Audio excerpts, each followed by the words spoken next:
కాటమరాయుడు హవా పూర్తి కావడంతో ఇప్పుడిక అందరి దృష్టి వచ్చే నెల మొదటి వారంలో మొదలు కాబోతున్న పవన్ కళ్యాణ్, త్రివిక్రమ్ల లేటెస్ట్ మూవీ ప్రాజెక్ట్ పై పడింది. దాదాపు 100 కోట్ల భారీ బడ్జెట్ తో తీస్తున్న సినిమా కాబట్టి ఈ మూవీకి కాటమరాయుడు రిజల్ట్ తో సంబంధం లేకుండా భారీ బిజినెస్ అయ్యే ఆస్కారం ఉంది. త్రివిక్రమ్, పవన్ల మ్యాజిక్ ఈ మూవీ భారీ బిజినెస్ కు శ్రీరామ రక్ష. ఇది ఇలా ఉండగా మాటల మాంత్రికుడు త్రివిక్రమ్ ఈ సినిమాలో పవన్ కోసం ఎటువంటి కథను తయారు చేశాడు అన్న ఆసక్తి ప్రతి వారిలోనూ ఉంటుంది.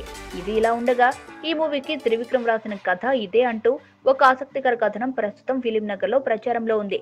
ఫిలిం నగర్ లో హడావుడి చేస్తున్న వార్తల ప్రకారం ఈ సినిమా కథ ఒక రివెంజ్ స్టోరీ అని తెలుస్తోంది. ఈ మూవీలో పవన్ కు తండ్రి పాత్ర చేస్తున్న క్యారెక్టర్ కు ప్రతి విషయానికి ఒక స్టాండ్ బై ఉండాలి అన్నది ఆ వ్యక్తి ఆలోచనాట.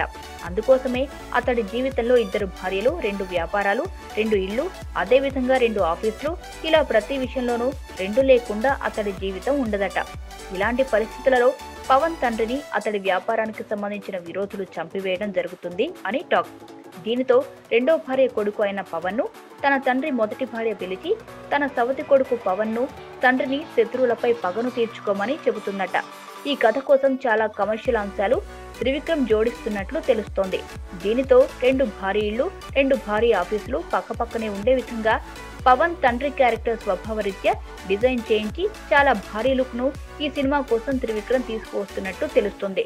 కోలీవుడ్ మ్యూజిక్ డైరెక్టర్ అనిరుద్ధ్ చేత చాలా క్యాచింగ్ ట్యూన్స్ వచ్చే విధంగా త్రివిక్రమ్ ఈ సినిమా ఆడియో విషయంలో కూడా చాలా శ్రద్ధ తీసుకుంటున్నట్లు వార్తలు వస్తున్నాయి. ఏమైనా ప్రస్తుతం ప్రచారంలో ఉన్న ఈ వెరైటీ కథ ఎంతవరకు నిజమో చూడాలి.